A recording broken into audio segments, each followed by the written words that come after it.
Hello friends, Siragadikka ஆசை சீரியலில் என்ன நடக்குதுன்னு பார்க்கலாம் வாங்க. வீடியோவை ஸ்கிப் பண்ணாமல் கடைசி வரைக்கும் பாருங்கள். நம்ம மீனா செருப்பு தைக்கிற தாத்தா பாட்டியை ரொம்ப நல்லா கவனிச்சுக்கிட்டாங்க. அதே சமயம் அவங்க உடம்புமே சரியாயிடுச்சு. இப்போது நம்ம மீனா அவங்க வீட்டுக்கு கிளம்பி வந்துக்கிட்டு இருக்காங்க. நைட்டு ஒரு 8 மணி ஆயிருக்கு. அதுக்கப்புறம் பஸ் ஸ்டாண்டுக்கு வந்து நம்ம முத்துவுக்கு கால் பண்ணுறாங்க. ஏங்க, நான் பஸ் ஸ்டாண்டில் தான் இருக்கேன், என்னை வந்து கூட்டிகிட்டு போங்க அப்படின்னு சொல்லுவோம். சரி மீனா, வந்துட்டியா? நீ வருவேன்னு தான் சொல்லிட்டு நான் வெயிட் பண்ணிக்கிட்டு இருந்தேன் அப்படின்னு சொல்லவும், என்னங்க, நான் இல்லாமல் உங்களுக்கு போர் அடிச்சதா அப்படின்னு சொல்லவும், அது என்னத்துக்கு சொல்கிற மீனா, நீ இல்லாமல் எனக்கு ஒன்றுமே ஓடலை. இந்த வீடே ஒரு மாதிரி புசோன்னு இருக்குது. நீ இருந்தால் தான் மீனா இந்த வீடே நிறைஞ்சி போய் ரொம்பவே சந்தோஷமாக நல்லா இருக்கு மீனா அப்படின்னு சொல்லிட்டு, சரிங்க வாங்க அப்படின்னு சொல்லிட்டு சொல்கிறாங்க. இப்போ நம்ம முத்துவுமே நம்ம மீனாவை கூட்டிகிட்டு வரத்துக்காக பஸ் ஸ்டாண்ட் போகிறாங்க. மீனாவை பிக்கப் பண்ணிக்கிட்டு வந்துக்கிட்டு இருக்காங்க. மீனா இருந்துட்டு, ஏங்க, கிருஷ்ண நினச்சாதான் எனக்கு ரொம்ப மனசுக்கு கஷ்டமாக இருக்குங்க. பாவம், அவனோட கதை என்னன்னு தெரியாமே அவன் வளர்ந்துக்கிட்டு இருக்கான். கொஞ்சம் பெரியவனாக வளர்ந்ததுக்கப்புறம் அவன் லைஃப்பை நினச்சி அவன் ரொம்பவே ஃபீல் பண்ணுவான் இல்லைங்க அப்படின்னு சொல்லவும், ஆமாம் மீனா, நானுமே சின்ன வயசில் எனக்கு வந்து தாயோட பாசமே கிடைக்கல. அதே மாதிரி தான் என்னை விட இப்போது கிருஷ் வந்து ரொம்பவே கஷ்டப்படுறான். பாவம் அவன். அவனுக்கு கூட தாயோட பாசமே கிடைக்கல. அவங்க அம்மாவுமே அவனை பிரிஞ்சு பணம் தான் முக்கியம்னு சொல்லிட்டு போய் பணம்னு சொல்லிட்டு அவனை பிரிஞ்சு அவனை ரொம்பவே கஷ்டப்படுத்துகிறாங்க. அதெல்லாம் என்றைக்குமா அவங்களுக்கு புரியுதோ தெரியல அப்படின்னு சொல்லிட்டு புலம்பிக்கிட்டே வராங்க. அதுக்கப்புறம் வீடுமே வந்துடுது. இப்போது நல்லா சாப்பிட்டு படுத்து தூங்கிடுறாங்க. மறுநாள் காலையிலேயே இங்கே நம்ம முத்து இருந்துட்டு அண்ணாமலை கிட்ட குட் மார்னிங்கப்பா அப்படின்னு சொல்லிட்டு, குட் மார்னிங்டா. மீனா எல்லாருக்குமே காஃபி கொண்டு வந்து கொடுக்குறாங்க. மீனா, என்னடி கொஞ்சம் லேட்டாக எழுந்திரிச்சு என்ன, காஃபி இவ்வளோ லேட்டாக வருது அப்படின்னு சொல்லவும், என்னத்த, நான் எப்போவுமே எந்திரிக்கிற டைமுக்கு தான் எந்திரிச்சேன், நீங்கள் தான் கொஞ்சம் லேட்டாக எந்திரிச்சு வந்திருக்கீங்க அப்படின்னு சொல்லிட்டு உடனே இங்கே நம்ம முத்து வந்து சிரிக்கிறாங்க. கரெக்டாக சொன்ன மீனா அப்படின்னு சொல்லிட்டு, டேய் எதுக்குடா என்ன பார்த்து சிரிச்சுக்கிட்டு இருக்க அப்படின்னு சொல்லிட்டு இங்கே நம்ம விஜயா வந்து வழக்கம் போல் முத்து கூட சண்டையை ஆரம்பிச்சிடுறாங்க. உடனே அண்ணாமலையோ, விஜயா, ஏன் விஜயா இப்படி அவன் கூட சண்டைக்கு போய்கிட்டு இருக்க? இன்னைக்கு நம்ம எல்லாருமா சேர்ந்து அம்மாவோட ஊருக்கு போக போகிறோம். அங்கே கோவிலுக்கு போயிட்டு பூஜை பண்ணணும். அது உனக்கு ஞாபகத்தில் இருக்குல்ல அப்படின்னு சொல்லவும், ஏங்க, அதெல்லாம் நல்லா ஞாபகத்தில் தான் இருக்குது. ஆனால் இந்த முத்து தேவையில்லாமல் என்கிட்ட வாயை கொடுக்குறாங்க அப்படின்னு சொல்லவும், என்ன விஜயா, அவன் ஏதோ உன்னுடைய எதிரி மாதிரியே பேசிக்கிட்டு இருக்க. அவனும் நீ பெத்த பிள்ளை தான், அது உனக்கு ஞாபகம் இருக்கணும் சரியா அப்படின்னு சொல்கிறாங்க. ஏதோ ஒரு கர்மம். சரிங்க, நான் காஃபி குடிச்சிட்டு வந்து நானும் ரெடி ஆயிடுறேன் அப்படின்னு சொல்கிறாங்க. இப்போது நம்ம முத்துவுமே, மீனா சீக்கிரமாக எல்லா வேலையுமே முடிச்சுட்டு ரெடி ஆகு அப்படின்னு சொல்லிட்டு அதுக்கப்புறம் எல்லாருமா ரெடியாகி கிளம்பி இங்கே அவங்க அதாவது நம்ம பாட்டியோட ஊருக்கு கிளம்பிக்கிட்டு இருக்காங்க. எல்லாருமே ஒரே காரில் தான் போய்கிட்டு இருக்காங்க. ரோகிணிக்கு அப்போ தான் கால் வருது. யாருன்னா நம்ம ரோகிணியோட அம்மா தான். ரோகிணி, எங்கடி இருக்க? உன் அப்பாவுக்கு இன்றைக்கி தவசம் கொடுக்கணும், தெரியும்ல உனக்கு, நான் கோவிலில் வந்து எல்லா ஏற்பாடுமே பண்ணி வச்சிட்ருக்கேன்டி அப்படின்னு சொல்லிட்டு, அம்மா இன்னைக்கு வேண்டாம்மா, நம்ம இன்னொரு நாளைக்கு வேணா பண்ணலாமா அப்படின்னு சொல்லுவோம். ரோகிணி, என்ன பேசிக்கிட்டு இருக்க நீ? இன்றைக்கி தாண்டி தவசம் பண்ணணும், அதை போய் மாற்றி வைக்க முடியுமா? நான் ஐயர்கிட்டலாம் சொல்லி எல்லா ஏற்பாடுமே இங்கே ரெடியாக வச்சுக்கிட்டு இருக்கேன் அப்படின்னு சொல்லுவோம். அம்மா, நாங்களும் அதே ஊருக்கு தான் வரப்போகிறோம். பாட்டியோட ஊரில் வந்து அந்த கோவிலில் ஏதோ பூஜை செய்யணுமா, அதுக்காக நாங்கள் கிளம்பி வந்துக்கிட்டு இருக்கோம். ஒருவேளை அதாவது நாங்களும் அதே கோயிலுக்கு வந்து நம்ம தேவசத்தையும் அதே கோயிலில் பண்ணோம் அப்படின்னா ஏதாவது பிரச்சனை வந்துருமா அப்படின்னு சொல்லவும், கல்யாணி, இங்கே பாருடி, நான் சொல்கிறத கேளு, எல்லா ஏற்பாடும் நான் பண்ணிட்டேன். நீ ஒரே ஒரு 5 நிமிஷம், ஒரு 10 நிமிஷத்துக்கு வந்து உட்காந்து உன் அப்பாவுக்கு திதி கொடுத்துட்டு போயிட்ட அப்படின்னா போதும்டி, இந்த வேலை இன்னைக்கோட முடிஞ்சிடும் அப்படின்னு சொல்லிட்டு திரும்ப திரும்ப சொல்லிக்கிட்டே இருக்காங்க. சரிம்மா, ஏதோ ஒன்று பண்ணி தொலைக்கிறேன், ஏதாவது பிரச்சனை வரட்டும் அப்புறம் இருக்கு உனக்கு அப்படின்னு சொல்லிட்டு ஃபோனை வச்சிடுறாங்க. இப்போது எல்லாருமா கோவிலுக்குமே வந்துடுறாங்க பாட்டி கூட. எல்லாருமே ஜோடியாக உட்காந்து பூஜை பண்ணணும்னு சொல்லிட்டு இங்கே சாமியார் வந்து சொல்லிக்கிட்டு இருக்காங்க. இப்போது பூஜை பண்ணுறதுக்கு எல்லா பொருளுமே இருக்கான்னு கொஞ்சம் செக் பண்ணி பார்த்து சொல்லுங்கள் அப்படின்னு சொல்லிட்டு நம்ம மீனா கிட்ட சொல்கிறாங்க. மீனா தான் பூஜைக்கான பொருள் எல்லாத்தையுமே எடுத்து வச்சுக்கிட்டு இருக்காங்க. இப்போது கல்யாணிக்கு அவங்க அம்மா கால் பண்ணுறாங்க. கல்யாணி, வாடி அப்படின்னு சொல்லிட்டு கூப்பிட்றாங்க. அம்மா, நீ சொன்ன கோவிலில் தான் நாங்களும் இப்போது சாமி கும்பிட்றதுக்காக வந்திருக்கோம், எனக்கு ரொம்ப பயமாக இருக்குமா, மாட்டிப்போமோன்னு அப்படின்னு சொல்கிறாங்க. கல்யாணி, வா கல்யாணி, ஒரு 10 நிமிஷம் தானே, அவங்க அந்த பக்கம் சாமி கும்பிட்டுக்கிட்டு இருக்காங்க, நம்ம தெப்பக்குளம் பக்கம் தானே தவசம் பண்ண போகிறோம், இந்த பக்கமெல்லாம் அவங்க வரமாட்டாங்க, ஒரு 10 நிமிஷம் வாடி அப்படின்னு சொல்லிட்டு இப்போது மனோஜ்கிட்ட, மனோஜ் நான் ரெஸ்ட் ரூம் போயிட்டு வந்துடுறேன், நீங்கள் அது வரைக்கும் பூஜையை பண்ணிக்கிட்டு இருக்குங்க, என்னை தேடாதீங்க, நான் வந்துடுறேன் அப்படின்னு சொல்லிட்டு, சரி ரோகிணி அப்படின்னு சொல்லிட்டு இங்கே நம்ம மனோஜுமே சொல்கிறாங்க. இப்போது ரோகிணி ஒரு மாதிரி பதட்டத்தோடையே போகிறாங்க. தெப்பக்குளத்து பக்கம் எல்லா ஏற்பாடும் எல்லா அரேஞ்ச்மெண்ட்டும் நம்ம கல்யாணியோட அம்மா ரெடியாக பண்ணி வச்சுருக்காங்க. வாடி வாடி அப்படின்னு சொல்லிட்டு இங்கே உட்கார வைக்கிறாங்க. அந்த பூசாரி, அதாவது அந்த ஐயர் இருந்துட்டு, உங்கள் பேரெல்லாம் என்ன ஏதுன்னு சொல்லுங்கள், யார் யார் உங்கள் குழந்த அப்படின்றதெல்லாம் டீட்டெயில் சொல்லுங்கள் அப்படின்னு சொல்லி கேட்டுக்கிட்டு இருக்காங்க. இப்போது இங்கே பூசாரியுமே மீனா கிட்ட பூஜை பண்ணுறதுக்கு தண்ணி தேவைப்படுது, பக்கத்தில் குளம் இருக்குது, அங்கே போயிட்டு கொண்டு வந்துடுங்க அப்படின்னு சொல்லிட்டு இங்கே பூசாரி சொன்னதுமே நம்ம மீனா தான் குடம் எடுத்துக்கிட்டு வந்துக்கிட்டு இருக்காங்க. இப்போது நம்ம ரோகிணியோட அம்மா எல்லா டீட்டெயிலுமே சொல்கிறாங்க. என்னன்னா, இவ எனக்கு ஒரே ஒரு மக, இவ பேர் கல்யாணி, என் பேரன் ஒருத்தன், என் பொண்ணு கல்யாணிக்கு பிறந்த மவன் என் பேரன் கிரிஷ் அப்படின்னு சொல்லிட்டு சொல்கிறாங்க. அவ்வளோதான் அப்படின்னு சொல்லிட்டு சொல்கிறாங்க. இதை எல்லாமே நம்ம மீனா கேட்டுடுறாங்க. பயங்கரமாக ஷாக் ஆகுறாங்க. உடனே கையில் வச்சுக்கிட்டு இருந்த அந்த குடத்தை கீழே போட்டுடுறாங்க. அந்த சத்தம் வந்து இங்கே ரோகிணிக்கும் அவங்க அம்மாக்கும் கேட்டுருது. இங்கே நம்ம மீனா இருந்துட்டு அதை பார்த்துட்டு பயங்கர அதிர்ச்சியில் நின்றுக்கிட்டு இருக்காங்க. மீனா நம்மளை பார்த்துட்டாங்களேன்னு சொல்லிட்டு இங்கே ரோகிணி பயங்கரமாக அதிர்ச்சியோடு எந்திரிச்சு நிற்கிறாங்க. ஐயோ மீனா பார்த்துட்டாங்களே அப்படின்னு சொல்லிட்டு கல்யாணியோட அம்மாவுக்குமே பயங்கர பதட்டமாக இருக்குது. மகேஸ்வரி இருந்துட்டு ரோகிணி, மீனாவுக்கு இப்போது நீ தான் கிறிஷோட அம்மான்ற விஷயம் தெரிஞ்சு போச்சு அப்படின்னு சொல்லிட்டு, மகேஸ்வரி கண்டிப்பாக தெரியறதுக்கு வாய்ப்பு இல்லடி, நான் ஏதாச்சும் சொல்லி சமாளிக்கிறேன், இங்கே பாரு நீ உங்கள் அப்பாவுக்கு தேவசம் பண்ணுற மாதிரி நான் அவகிட்ட சொல்லி சமாளிக்கிறேன், நீயும் அதுக்கு கொஞ்சம் உடந்தே இரு அப்படின்னு சொல்லிட்டு நம்ம அதாவது ரோகிணி வந்து இங்கே மகேஸ்வரி கிட்ட சொல்கிறாங்க. இங்கே நம்ம இது மீனா வந்து ரோகிணி கிட்ட, என்ன ரோகிணி இங்கே என்ன நடந்துக்கிட்டு இருக்கு, உங்கள் அப்பாவுக்கு நீங்கள் தேவசம் பண்ணிக்கிட்டு இருக்கீங்களா, அது மட்டும் இல்லாமல் கிறிஷு உங்களோட பையனா அப்படின்னு சொல்லிட்டு, ஐயோ மீனா, என்ன மீனா நீ போய் என்ன கிறிஷோட அம்மான்னு சொல்கிற, நான்லாம் கிறிஷோட அம்மா கிடையாது, என்ன லூசுத்தனமாக பேசிக்கிட்டு இருக்க அப்படின்னு சொல்லிட்டு, நான் தான் எல்லாத்தையுமே இப்போ கேட்டனே, என்ன மீனா தப்பு தப்பாக புரிஞ்சுக்கிட்டு, கிறிஷோட அம்மா நான் கிடையாது, மகேஸ்வரியோட அப்பாவுக்கு தேவசம் பண்ண வந்திருக்கோம் அப்படின்னு சொல்லிட்டு சொல்கிறாங்க.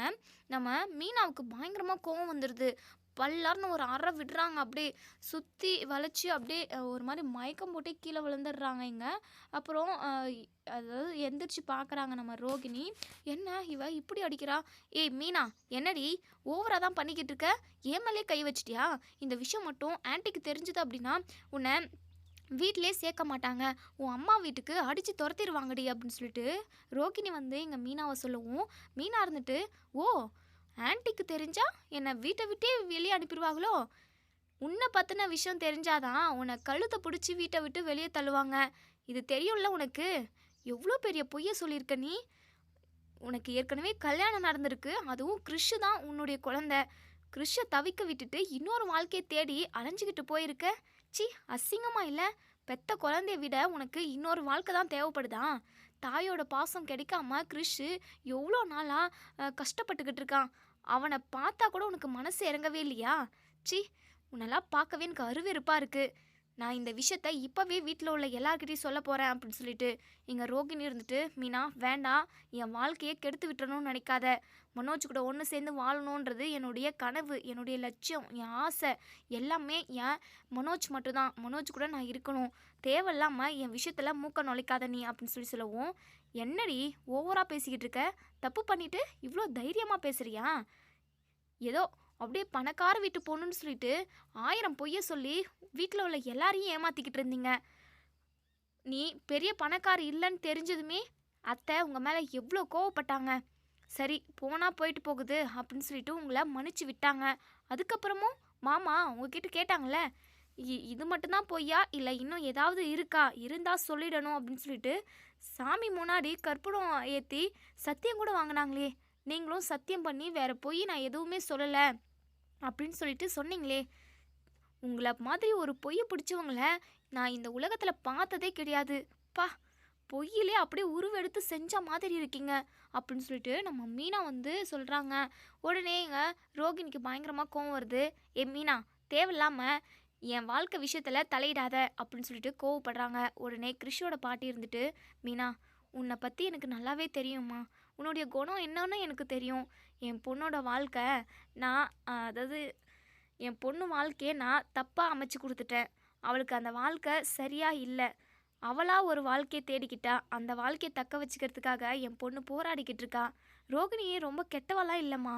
அவள் வாழ்க்கையை காப்பாற்றிக்கணுன்றதுக்காக அவள் சில பல பொய்யெல்லாம் சொல்லிட்டா. அது தப்பு தான். இங்கே பாருமா மீனா, என் பொண்ணோட வாழ்க்கையை நீ தான் காப்பாற்றி கொடுக்கணும். ப்ளீஸ்மா, இந்த விஷயத்த யார்கிட்டயும் சொல்லாதம்மா அப்படின்னு சொல்லிட்டு, என்னம்மா பேசிக்கிட்டு இருக்கீங்க நீங்கள்? வேறு ஏதாவது பொய்னா கூட பரவாயில்ல. மனோஜோட வாழ்க்கையவே இவங்க அழிச்சிருக்காங்க. இப்போவும் அழிச்சிக்கிட்டு தான் இருக்காங்க. கட்டின புருஷனுக்கு உண்மையாக இருக்கணும். இவங்களுக்கு ஏற்கனவே கல்யாணம் நடந்திருக்கு. ஒரு குழந்தை இருக்குன்ற விஷயத்த வீட்டில் சொல்லியிருக்கணும்ல. சரி, கல்யாணத்துக்கு முன்னாடி தான் சொல்லலை, கல்யாணத்துக்கு அப்புறமாவது சொல்லியிருக்கலாம்ல. ஒருவேளை இந்த விஷயம் மனோஜுக்கு தெரியுமோ என்னவோ அப்படின்னு சொல்லி கேட்கவும், கல்யாணம் அம்மா இருந்துட்டு, இல்லை மீனா, இந்த விஷயம் யாருக்கும் தெரியாது. நானும் அப்பத்துலேருந்தே ஆரம்ப காலத்துலேருந்தே இவகிட்ட சொல்லிக்கிட்டு தான் இருக்கேன். சூடோடு சூடாக இப்போவே விஷயத்த சொல்லிடு. ரொம்ப நாள் போச்சு அப்படின்னா கண்டிப்பாக இது விஷயமா பெரிய பிரச்சனையும் வரும். உன் வாழ்க்கைக்கு இதுதான் உண்மையாகவே கேடு விளைவிக்கும் அப்படி இப்படின்னு சொல்லிட்டு நான் இவகிட்ட எத்தனையோ சொல்லிட்டேன். எத்தனையோ டைம் சொல்லியிருக்கேன். ஆனால் என் பேச்சை சுத்தமாக கேட்கல. எங்கே இந்த விஷயத்த சொன்னால் மனோஜ் மாப்பிள்ளை இவ கூட வாழாமல் போயிடுவாரோ, இல்லை இவங்க அத்தை இவங்க மாமியார் இருக்காங்கல்ல, அவங்க வீட்டை விட்டு துரத்திடுவாங்களோன்னு சொல்லிட்டு ரோகிணி ரொம்பவே பயந்தா. இங்கே பாருமா மீனா, பெரிய மனசு பண்ணி என் பொண்ணை வாழ வையுமா. நீ மட்டும் இந்த விஷயத்த இப்போ சொல்லிட்ட அப்படின்னா கண்டிப்பாக பெரிய பிரச்சனை வரும். என் பொண்ணே அதுக்கான காலம் வந்தப்புறம் சொல்கிறேன்னு சொல்லியிருக்கா அப்படின்னு சொல்லவும், மீனாவுக்கு பயங்கரமாக கோவம் வருது. என்னம்மா நீங்களும் இப்படி பேசிக்கிட்டு இருக்கீங்க? இதுக்கான காலம் எப்போ வரும்? இவங்க இந்த பொய்யை மறைக்கிறதுக்காக அடுக்கடுக்காக போய் சொல்லிக்கிட்டே தான் போவாங்க. இந்த விஷயம் எப்போவா இருந்தாலும் கண்டிப்பாக வீட்டில் உள்ள எல்லாருக்கும் தெரிய வரதான் போகுது. அதுக்கு நான் இப்போவே இந்த விஷயத்த சொல்லிடுறேன்.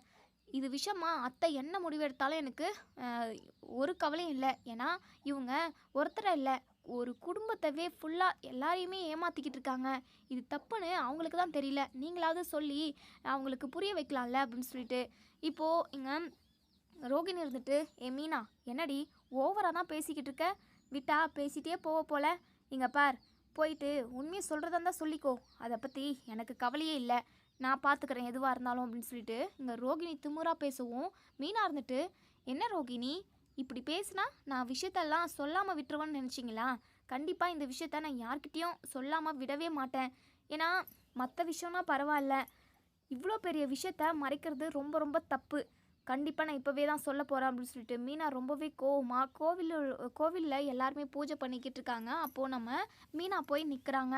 எங்கள் விஜயா இருந்துட்டு, ஏய் மீனா, உன்னை தண்ணி கொண்டு வர சொன்னால் நீ இவ்வளோ நேரம் எங்கடி போயிட்டு வர அப்படின்னு சொல்லிட்டு விஜயா கேட்குறாங்க. உடனே நம்ம அண்ணாமலை இருந்துட்டு, ஆமாம்மா பூஜைக்கு லேட் ஆகிடுச்சு, தண்ணி கொண்டு வரேன்னு போனவ என்ன பண்ணிக்கிட்டு இருந்த அப்படின்னு சொல்லி கேட்கவும், அது வந்து மாமா அப்படின்னு சொல்லிட்டு இங்கே நம்ம மீனா தயங்குறாங்க. இந்த விஷயத்த சொல்லலாமா வேண்டாமா, சொன்னால் பிரச்சனை வருமே, சொல்லாமல் விட்டாலும் இதை நம்மளால் மனசுக்குள்ளேயும் வச்சுக்க முடியாது. அது மட்டும் இல்லாமல் இது மிகப்பெரிய விஷயம், இது தெரிஞ்சே ஆகணும். இந்த ரோகிணிக்கு ஏற்கனவே கல்யாணம் நடந்திருக்கு, கிறிஷும் அவளோட குழந்த. இந்த விஷயத்த மறைச்சி எல்லார் தலையிலையும் மிளகா அரைச்சிக்கிட்டு இருக்காங்க ரோகிணி. இதை பற்றி நம்ம கண்டிப்பாக சொல்லி ஆகணும், மறைக்கிறதுல ஒரு பிரயோஜனம் இல்லை அப்படின்னு சொல்லிட்டு நம்ம மீனா அத்தை அது அப்படின்னு சொல்லிட்டு திக்கி திணறாங்க. உடனே விஜயாவுக்கு பயங்கரமாக கோவம் வருது. ஏ மீனா, என்னடி பூஜைக்கு லேட் ஆகுதுன்னு சொல்லிக்கிட்டு இருக்க, நீ அத்தை மாமான்னு சொல்லிட்டு ஏதோ பூனை பிடிக்கிற மாதிரி பேசிக்கிட்டு இருக்க அப்படின்னு சொல்லி கேட்கவும், அது நான் உங்ககிட்ட எல்லாருக்கிட்டையும் ஒரு முக்கியமான விஷயம் பேசணும் அப்படின்னு சொல்லிட்டு, என்னடி விஷயம் அப்படின்னு சொல்லி கேட்கவும், அது அது இங்கே வச்சு சொன்னால் கரெக்டாக இருக்குமான்னு தெரியல, நம்ம எல்லாருமே இப்போவே வீட்டுக்கு கிளம்பி போகலாம் வாங்க அப்படின்னு சொல்லி சொல்கிறாங்க. உடனே இங்கே நம்ம விஜயா இருந்துட்டு, ஏய் என்ன விஷயம்னு முதல்ல சொல்லு, அதுக்கப்புறம் அதை இங்கே பேசலாமா இல்லை நம்ம வீட்டுக்கு போய் பேசலாமான்றதை நான் சொல்கிறேன் அப்படின்னு சொல்லிட்டு விஜயா சொல்கிறாங்க. அது ரோகிணி அப்படின்னு சொல்லவும், முத்து இருந்துட்டு, என்ன மீனா பார்லர் அம்மாவுக்கு என்ன, ஆமாம் பார்லர் அம்மா எங்கே காணோம் ஆளே அப்படின்னு சொல்லிட்டு, இன்னொரு சைடு எங்க ரோகிணி ரொம்பவே பயந்துக்கிட்டு இருக்காங்க. ரோகிணியோட அம்மாவ பயங்கரமா புடிச்சு திட்டிக்கிட்டு இருக்காங்க.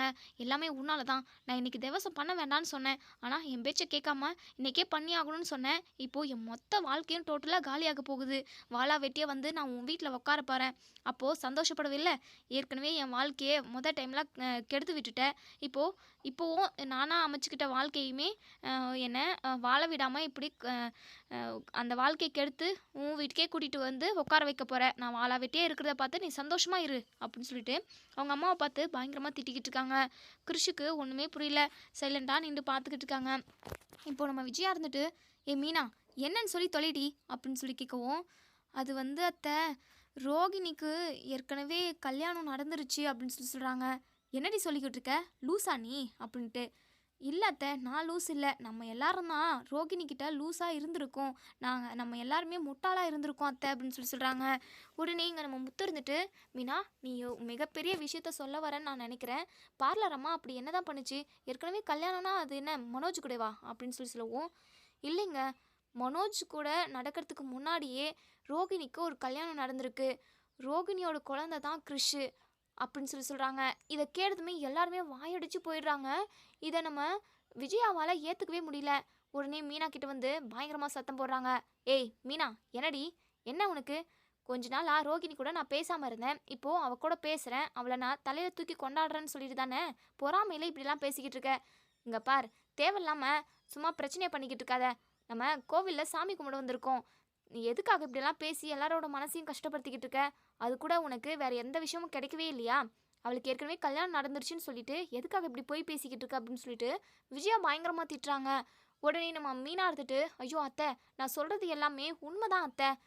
ரோகிணிக்கு ஏற்கனவே கல்யாணம் நடந்துட்டுருக்கு. கிறிஷு தான் ரோகிணியோட குழந்த. கிறிஷோட பாட்டி தான் ரோகிணிக்கு அம்மா.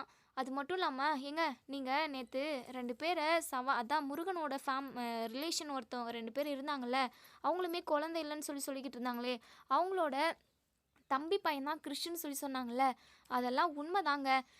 கிறிஷோட அம்மா ரோகிணி தான்" அப்படின்னு சொல்லிட்டு எல்லா உண்மையுமே தெள்ள தெளிவாக சொல்கிறாங்க. இதெல்லாம் கேட்டதுமே இங்கே பயங்கர ஷாக்கிங்கில் இருக்காங்க எல்லாருமே. நம்ம மனோஜ் இருந்துட்டு, "அம்மா, இந்த மீனா சொல்கிறதெல்லாம் நம்பாதம்மா. இவ ஏதோ உளறிக்கிட்டு இருக்கா. என் வாழ்க்கையை பார்த்து அவளுக்கு பொறாம. ஏன்னா அவளை நான் கல்யாணம் பண்ணிக்காம அவளை விட்டுட்டு ஓடிட்டேன்ல, அதனால தான் இப்படி பொறாமையில் பேசிக்கிட்டு இருக்கா" அப்படின்னு சொல்லவும் முத்துக்கு பயங்கரமாக கோவம் வந்துடுது. "டேய் முட்டாள் மனோஜே, என்னடா, எதுக்காகடா இப்படியெல்லாம் பேசுகிற? டே சோடா புட்டி, அவ ஒன்றும் உன்ன மாதிரி கிடையாதுடா. நீ அவளை விட்டுட்டு போனதுனால அவ ஒன்றும் முடங்கி மூலையில் உட்கார கிடையாது. அவளுக்கு தங்க மாட்டோம் ஒரு புருஷன் நான் அமைஞ்சிருக்கேன்டா. உனக்கு தான் கேவலமான ஒரு பொண்டாட்டி அமைஞ்சிருக்கா. ஏற்கனவே கல்யாணம் ஆனவ, குழந்தைய பெற்றுட்டு குழந்தையோட நினப்பு கூட அவளுக்கு இல்லை. இன்னொரு கல்யாணத்தை பண்ணி சந்தோஷமாக வாழணும்னு சொல்லிட்டு உன்னை கல்யாணம் பண்ணியிருக்கா. நீ முட்டாளாக இருந்திருக்க. நீ படித்து ஒரு பிரயோஜனமும் இல்லை. டிகிரியாக வாங்கி எல்லாம் மெடல் தான் வாங்கி வச்சுருக்க. வேற ஒரு பிரயோஜனமும் இல்லை" அப்படின்னு சொல்லிட்டு முத்து வந்து பயங்கரமாக சொல்கிறாங்க. உடனே இங்கே நம்ம விஜயாவை வந்து, அதாவது இந்த விஜயா வந்து இதெல்லாம் நம்பலை. இவ சொல்கிறதெல்லாம் என்னால் நம்ப முடியாது. "அம்மா, ரோகிணி எங்கே இருக்கா?" அப்படின்னு சொல்லிட்டு. உடனே மீனாவோ, "நான் சொன்னால் நீங்கள் நம்ப மாட்டீங்க. அது உண்மையாக இல்லையான்ட்டு நீங்களே வந்து கேளுங்க வாங்க" அப்படின்னு சொல்லிட்டு இப்போது அந்த தெப்பக்குளத்தானைக்கு எல்லாரையுமே கூட்டிகிட்டு போகிறாங்க நம்ம மீனா.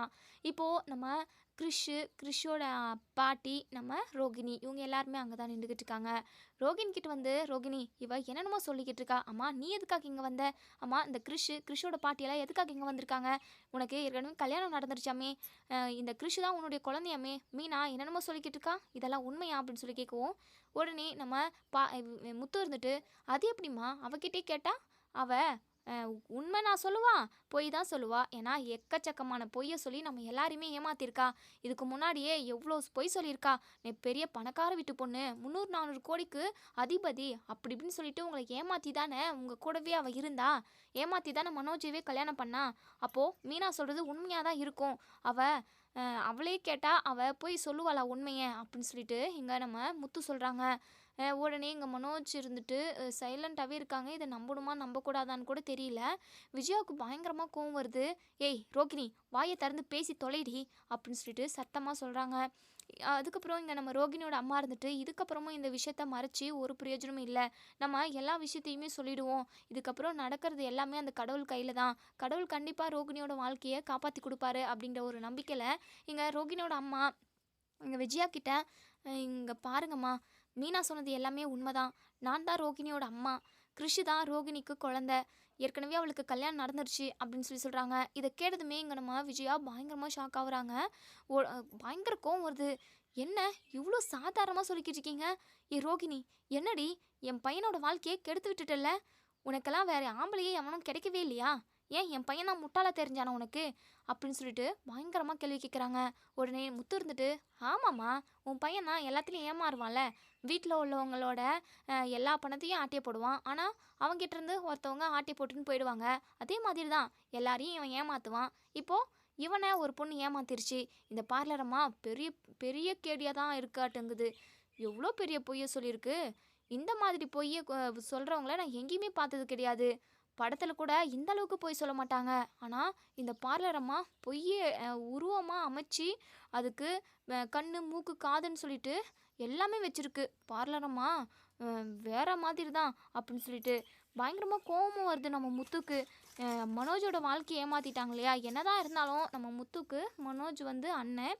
அதனால் கோவப்பட்டு, பார்லரம்மா, எதுக்காக என் அண்ணனை ஏமாத்தின? என் அண்ணனை கல்யாணம் பண்ணிக்கிறதுக்கு முன்னாடி நீ உனக்கு கல்யாணம் நடந்திருக்குன்ற விஷயத்த சொல்லியிருக்கணும்ல, எதுக்காக மறைச்ச? அப்படின்னு சொல்லிட்டு பயங்கரமாக கேள்வி கேட்குறாங்க. இங்கே நம்ம ரோகிணி அழுதுகிட்டே, அது வந்து ஆண்டி ப்ளீஸ் ஆண்டி, நான் சொல்கிறத ஒரு நிமிஷம் கேளுங்க ஆண்டி அப்படின்னு சொல்லிட்டு உடனே நம்ம விஜயா இருந்துட்டு, ஏய், அந்த வார்த்தையை சொல்லி என்னை கூப்பிடவே கூப்பிடாதடி. சி, உன்னெல்லாம் பார்க்கவே எனக்கு அருவெருப்பாக இருக்குது. நல்லா மிளகா அரைச்சிட்டுல, உன்னை என் மருமகன்னு சொல்லிட்டு பெருமையாக ஊர் ஃபுல்லாக நான் சொல்லிக்கிட்டு இருந்தேன். உன்னை என் தலையில் தூக்கி வச்சு கொண்டாடிக்கிட்டு இருந்தேன். நான் கூட்டிகிட்டு வந்த மருமக, பணக்கார வீட்டு மருமகன்னு சொல்லிட்டு நான் சொன்னது எல்லாமே இன்னைக்கு பொய்யா போயிடுச்சே. அதுவும் பிச்சைக்கார குடும்பம், பணக்கார குடும்பம், 300-400 கோடி சொத்து இருக்குது அப்படின்னு சொல்லிட்டெல்லாம் ரீல் விட்ட. இன்றைக்கி ஒரு ரூபா கூட நீங்கள் லாட்ரி அடிக்கிற ஃபேமிலின்னு சொல்லிட்டு எனக்கு இப்போ நல்லாவே தெரிஞ்சிருச்சு. பிச்சைக்கார குடும்பத்திலேருந்து வந்துட்டு எங்கள் வீட்டில் வந்து மகாராணி மாதிரி அதிகாரம் பண்ணிக்கிட்டு இருந்த உன்னை நான் எவ்வளோ நம்பினேன். நீ என்ன சொன்னாலும் தலையை ஆட்டிக்கிட்டு இருந்தேன். எவ்வளோ பெரிய பொய்யை சொல்லி என் மவனோட வாழ்க்கையை கெடுத்துட்டேன். ரோகிணி, இனிமே என் பையன் கூட உன்னை ஒன்று சேர்ந்து வாழவே விடமாட்டேன்டி. சி, ஏற்கனவே கல்யாணம் ஆகி குழந்த பெற்றவ, அசிங்கமாக இருக்குது அப்படின்னு சொல்லவும் உடனே முத்து இருந்துட்டு, அம்மா, ஏற்கனவே கல்யாணம் ஆகி குழந்த பெற்றவங்கன்றது அதெல்லாம் அப்படியெல்லாம் தப்பாக எதுவும் பேசாதம்மா. ஆனால் இந்த ரோகிணி பண்ணது ரொம்ப ரொம்ப தப்பு. ஏற்கனவே கல்யாணம் ஆகிட்டு குழந்தை இருந்தாலுமே ஒரு பிரச்சனையும் இல்லை. அவங்க வீட்டுக்காரரு இறந்துட்டாரு. அப்போது இன்னொரு கல்யாணம் பண்ணிக்காமலாம் யாரும் இருக்கிறது கிடையாது. இருந்தாலும் அந்த உண்மையை சொல்லி கல்யாணம் பண்ணியிருக்கணும். அந்த ஒரு உண்மையை மறைச்சி 1008 பொய்யை சொல்லியிருக்கு இந்த பார்லரம்மா. அது மட்டும் இல்லாமல் கிருஷ்ணன் நினச்சாதான் எனக்கு ரொம்ப மனசுக்கு கஷ்டமாக இருக்குது அப்படின்னு சொல்லிட்டு உடனே விஜயாவோ, எங்க பார் கிருஷ்யும் எதுவுமா நான் நினச்சி கவலைப்பட மாட்டேன். இப்போ என் பையனோட வாழ்க்கை கெட்டு போச்சு. என் பையனை நினச்சி தான் எனக்கு இப்போது ரொம்பவே வருத்தமாக இருக்குது. பாவம் என் பையன் என்னடி பாவம் பண்ணான் உனக்கு? அப்பாவி மாதிரி இருக்கான். அவனை ஏமாத்துறதுக்கு உனக்கு எப்படி மனசு வந்தது? அப்படியே உன்னை கொன்று போடணும் போல இருக்குது. வர கோவத்துக்கு உன்னை கொண்டு நான் ஜெயிலுக்கு கூட போயிடுவேன்டி அப்படின்னு சொல்லிட்டு ரொம்பவே ஆத்திரமாக பேசுகிறாங்க. அண்ணாமலை இருந்துட்டு, இங்கே பார் விஜயா, அவசரப்படாமல் இரு. நம்ம எதுவாக இருந்தாலும் வீட்டுக்கு போய் பேசிப்போம் அப்படின்னு சொல்லுவோம். ஏங்க, வீட்டுக்கு போய் பேசுகிற வேலையே வேண்டாம். இவன் நம்ம வீட்டுக்கு வரவே கூடாது. மனோஜுக்கு ஒரு நல்ல பொண்ணை பார்த்து நான் கல்யாணம் பண்ணி வைக்கிறேங்க. இவ ஏமாற்றி என் பையனை கழுத்து அறுத்துட்டா அப்படி இப்படின்னு சொல்லிட்டு பயங்கரமாக கேள்வி கேட்குறாங்க. இங்கே நம்ம ரோகிணி இருந்துட்டு, ஆண்டி ப்ளீஸ் ஆண்டி, நான் சொல்கிறத ஒரு நிமிஷம் கேளுங்க ஆண்டி. எனக்கு பிடிக்காத ஒரு கல்யாணத்தை என் அம்மா பண்ணி வச்சுட்டாங்க. அந்த வாழ்க்கையும் எனக்கு ரொம்ப நாளைக்கு நிலைக்கல. கிருஷ் வயிற்றில் இருக்கிறப்போவே என் வீட்டுக்காரர் இறந்துட்டாங்க. அதுக்கப்புறம் என் வீட்டுக்காரர் இறந்ததுமே அவங்க வீட்டில் உள்ளவங்க எல்லாருமே என்னை துரத்தி அடிச்சிட்டாங்க. அதுக்கப்புறம் ரொம்பவே கஷ்டப்பட்டு கிருஷை பெற்றெடுத்தேன். அவனையும் கொஞ்ச நாள் வளர்த்தேன். அதுக்கப்புறம் தான் நான் மனோஜை பார்த்தேன். மனோஜுக்குமே என்னை ரொம்ப பிடிச்சிருந்தது. எனக்குமே மனோஜை ரொம்ப ரொம்ப பிடிச்சிருந்தது. லைஃப் லாங் மனோஜ் என் கூட இருந்தால் நல்லா இருக்குன்னு சொல்லிட்டு நான் நினச்சேன். அதனால தான் அவரை கல்யாணம் பண்ணிக்கணும்னு நினச்சேன். இந்த விஷயத்த சொல்கிறதுக்கு நான் எத்தனையோ டைம் ட்ரை பண்ணியிருக்கேன். ஆனால் இந்த விஷயம் தெரிஞ்சது அப்படின்னா கண்டிப்பாக மனோஜ் என் கூட இருக்க மாட்டாருன்னு சொல்லிட்டு என் உள்ளுக்குள்ளே தோணிக்கிட்டே இருந்தது. அதனால தான் இந்த விஷயத்த என்னால் சொல்ல முடியல ஆண்டி, ப்ளீஸ் ஆண்டி அப்படின்னு சொல்லிட்டு. ஏய், என்னடி ஏதோ கதை விட்டுக்கிட்டு இருக்க? நீ என்ன தான் கதை விட்டாலும் அதை நம்புறதுக்கு இப்போ நான் தயாராக இல்லை. எவ்வளோ சுயநலமாக இருந்திருக்க மனோஜ். இங்கே பார் மனோஜ், ஏற்கனவே இந்த விஷயம் உனக்கு தெரியுமா மனோஜ் அப்படின்னு சொல்லிட்டு கேட்கவும், ஐயோ அம்மா இல்லைம்மா, நானே இப்போது அதிர்ச்சியில் தான் இருக்கேன். ரோகிணி இப்படியெல்லாம் என்னை ஏமாத்துவான்னு சொல்லிட்டு நான் கொஞ்சம் கூட எதிர்பார்க்கல அப்படின்னு சொல்லிட்டு சொல்கிறாங்க. உடனே முத்து இருந்துட்டு, நீ நீ மற்றவங்கள ஏமாத்தாமல் இருந்தால் தானே உன்னை அவங்க யாரும் ஏமாத்தாமல் இருப்பாங்க. நீ ஏதாவது ஒரு தப்பு பண்ண அப்படின்னா கண்டிப்பாக கடவுள் அதுக்கான தண்டனை கொடுப்பார் மனோஜ். அதுக்கு தான் இதெல்லாம் நடந்துக்கிட்டு இருக்கு போல அப்படின்னு சொல்லிட்டு. அதுக்கப்புறம் இங்கே நம்ம கல்யாணியோட அம்மா இருந்துட்டு, நடந்தெல்லாம் தப்பு தான், என் பொண்ணு உங்ககிட்ட உண்மையை சொல்லாமல் இருந்தது ரொம்ப ரொம்ப தப்பு தான், அதுக்காக எதையுமே இப்போ மாற்றிட முடியாது. மனோஜ் மாப்பிள்ளை என் பொண்ணு கழுத்தில் தாலி கட்டியிருக்காரு, தயவு செஞ்சு என் பொண்ணு பண்ணதை எல்லாத்தையுமே மன்னிச்சு ஏற்றுக்கோங்க அப்படின்னு சொல்லி சொல்லுவோம். உடனே இங்கே நம்ம விஜயா இருந்துட்டு, என்ன மாப்பிள்ளை அது இதுன்னு சொல்கிற, இங்கே பார் உன் வாயெல்லாம் அப்படி என் பையனெல்லாம் கூப்பிடாத, சி பிச்சைக்கார குடும்பம், உங்களெல்லாம் பார்க்குறதுக்கே எனக்கு அருவருப்பாக இருக்குது. ரோகிணி பணக்கார பொண்ணு அப்படின்னு சொல்லிட்டு நான் என் வீட்டுக்கு மருமகளாக கூட்டிகிட்டு போனேன். அவளை எவ்வளோ கொண்டாடினேன், என் தலைமையில தூக்கி வச்சு கொண்டாடிக்கிட்டு இருந்தேன். ஆனால் இப்போது என்னை காலில் போட்டு மிதிச்சிட்டா. நான் இவளை தலைமையில தூக்கி வச்சு கொண்டாடிக்கிட்டு இருந்ததுனால தானே என் தலை காலுக்கு வசதியே நல்லா இருக்குன்னு சொல்லி போட்டு நல்லா மிதிச்சிட்டா. இவ கூட இனிமேல் எனக்கு சவகாசமே வேண்டாம். இவ யாரோ நாங்கள் யாரோ, இவளை மட்டும் மன்னிச்சு ஏற்றுப்போன்னு சொல்லிட்டு நீங்கள் யாரும் கனவுல கூட காணாதீங்க அப்படின்னு சொல்லிட்டு. அதுக்கப்புறம் இங்கே நம்ம ரோகிணி பயங்கரமாக அழுதுகிட்டே இருக்காங்க. ப்ளீஸ் ஆண்டி தயவு செஞ்சு என்னை மன்னிச்சிருங்க அப்படின்னு சொல்லிட்டு. இனிமேல் என்ன ஆன்ட்டின்னு கூப்பிடாத, எதுவும் கூப்பிடாத, டே மனோஜி வாடா அப்படின்னு சொல்லிட்டு மனோஜை கூட்டிக்கிட்டு இங்கே நம்ம விஜயா வந்து போயிடுறாங்க. இங்கே நம்ம மீனாவும் முத்துவும் தான் நின்றுக்கிட்டு இருக்காங்க. நம்ம அண்ணாமலையுமே, இங்கே பாருமா ரோகிணி, நீ பண்ணினது மிகப்பெரிய தப்பு. இனிமேல் கண்டிப்பாக விஜயா உன்னை மன்னிக்கிறதுக்கு வாய்ப்பே இல்லை. நாங்களாம் எவ்வளோ சொன்னாலுமே அவள் உன்னை ஏற்றுக்கவே மாட்டா. அது மட்டும் இல்லாமல் இந்த பச்சை குழந்தைய விட்டுட்டு உனக்கு என்ன அப்படி ஒரு வாழ்க்கை கேட்குது? ஃபஸ்ட்டு குழந்தைய தானே பார்க்கணும். என்னம்மா நீ பொண்ணு, உனக்கெல்லாம் அந்த கடவுள் குழந்தைய கொடுத்துருக்காரு. குழந்தை இல்லாதவங்கலாம் எத்தனையோ பேர் இருக்காங்க. ஆனால் அவங்களுக்கெல்லாம் குழந்தைய கொடுக்க மாட்டார் அந்த கடவுள். உங்களை மாதிரி ஆளுங்களுக்கு தான் குழந்தைய கொடுத்துட்டு அந்த குழந்தைய வந்து லைஃப் லாங் கஷ்டப்பட விடுறாரு அப்படின்னு சொல்லிட்டு நம்ம அண்ணாமலை சொல்கிறாங்க. இதோட இந்த ரிவ்யூ முடியுது. இதுக்கப்புறம் என்ன நடக்கும் சொல்லி வெயிட் பண்ணி பார்ப்போம் ஃப்ரெண்ட்ஸ். வீடியோ பிடிச்சிருந்தா லைக் பண்ணி கமெண்ட் பண்ணி தெரிவிங்க. தேங்க்யூ.